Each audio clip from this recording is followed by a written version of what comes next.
हदीसे पाक के मन गश्शा फलैसा मिन्ना, जिसने धोखा दिया वो हम में से नहीं।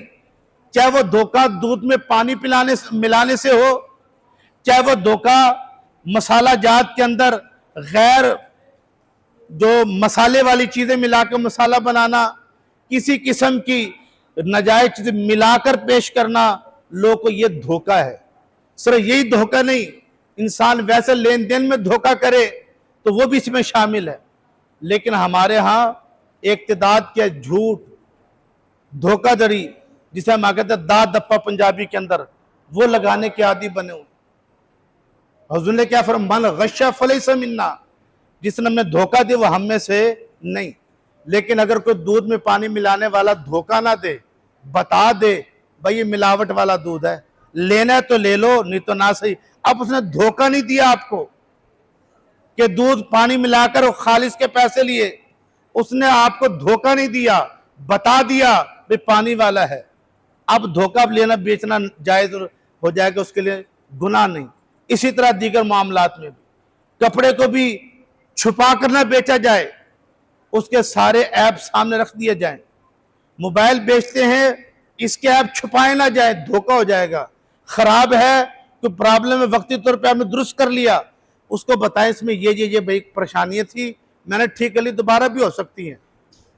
छुपा कर ना बेचे कोई चीज ऐप को, धोखा हो जाएगा। हुजूर ने क्या फरमाया, मन गश्शा फलैसा मिन्ना, जिसने हमें धोखा दिया वो हम में से नहीं। और आजकल ऑनलाइन कारोबार चल रहा है, इसमें बाज जगहों पे तो धोखा हो जाता है कि दिखाया तस्वीर में कुछ और ला के कुछ और दे दिया, और बाज जगह धोखा भी नहीं होता, सही दे जाते हैं चीज। तो मन गश्शा फलैसा मिन्ना। और दूसरी यहां पर पॉइंट ये था इस वाक्य के अंदर, जहां जो धोखा दे हुजूर ने फरमाया हम में से नहीं। और दूसरा देखे कि मां नाजायज का काम को हुक्म दे रही थी, लेकिन बेटी ने नहीं माना। उलमा फरमाते अगर वालिदैन गुनाह का हुक्म दे, हराम का मुर्तकिब होने का हुक्म दे, वहां वालिदैन की ना मानना ये नाफरमानी नहीं होगी, बल्कि वहां पर मानेंगे तो वालिदैन के साथ गुनाह में शरीक हो जाएंगे आप। तो नाफरमानी वालिदैन की वो और चीज है, लेकिन किसी नाजायज और हराम काम करने का से मना करे उलामा। एक छोटी सी मिसाल, एक नौजवान से मेरी बात हो रही थी कि यार माशाल्लाह आपने थोड़ी सी दाढ़ी बढ़ाई हुई है, एक मुठ रख ले, बड़ी कर ले, क्योंकि फिक़्ह हनफी में एक मुठ दाढ़ी रखना वाजिब है, चाहे वो कोई इमाम हो गैर इमाम हो, आलिम हो गैर आलिम हो, चाहे सब फिक़्ह हनफी के अंदर एक मुठ रखना वाजिब है। कहते जी मेरे वालिद साहब मना करते हैं। मैंने कहा जो हराम काम के अंदर वालिदैन मना करेंगे उनकी नहीं मानी जाएंगी, मानेंगे तो आप गुनाहगार होंगे। तो खैर खुलासा यह कि उस बच्ची ने वालदा की बात ना मानी और गुनाह के काम में वालदा की हिमायत नहीं की, उसने अजर पाया। तो बात चल रही थी उमर फारूक आजम रज़ी अल्लाह तआला अन्हु की कि आपका अदल और इंसाफ, आपका रोब व दबदबा, ये ज़हन में रखिएगा, हमेशा वो बादशाह, वो हाकिम, वो साहिब इक़्तिदार वो डरेगा जो अदल नहीं करता होगा, जो जुल्म करेगा, ज्यादती करेगा, वो डरेगा। लेकिन जो अदल करेगा वो सिवाय रब तबारक व तआला के मखलूक में किसी से नहीं डरता।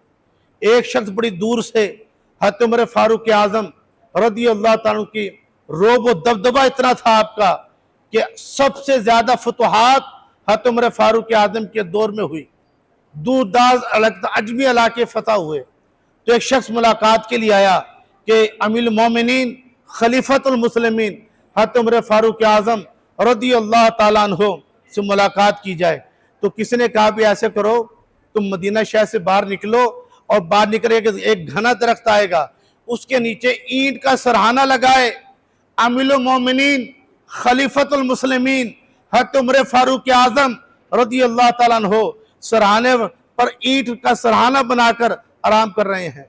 जब वो और साथ ही कोड़ा रखा हुआ है, और मुलाकात के लिए गया और कहने लगा मैं बड़े बड़े बादशाहों के दरबार में गया हूं, उनकी इतनी शहाना जिंदगी होती है, और रात हो दिन हो हजारों के तादाद से खुदाम, मुहाफिजीन, हारसीन उनके दाएं बाएं तो कोई मुबादा नुकसान न पहुंचा दे, और आपका रोब व दबदबा पूरी दुनिया के काफिर कामते हैं, और आप ऐसे बेखौफ हैं, ना कोई खुदाम है, ना कोई हारसीन है, ना कोई गार्ड है। आपने फरमाया कि वो बादशाह जुल्म और ज्यादती करते हैं, इसलिए उन्हें लोगों से डर है। मैं लोगों पर जुल्म और ज्यादती नहीं करता, अदल कायम करता हूं, मैं सिर्फ अल्लाह से डरता हूं। ये थे उमर फारूक आज़म रज़ी अल्लाह ताला। अल्लाह ताला इनकी सीरत पर हमें अमल की तौफीक अता फरमाए।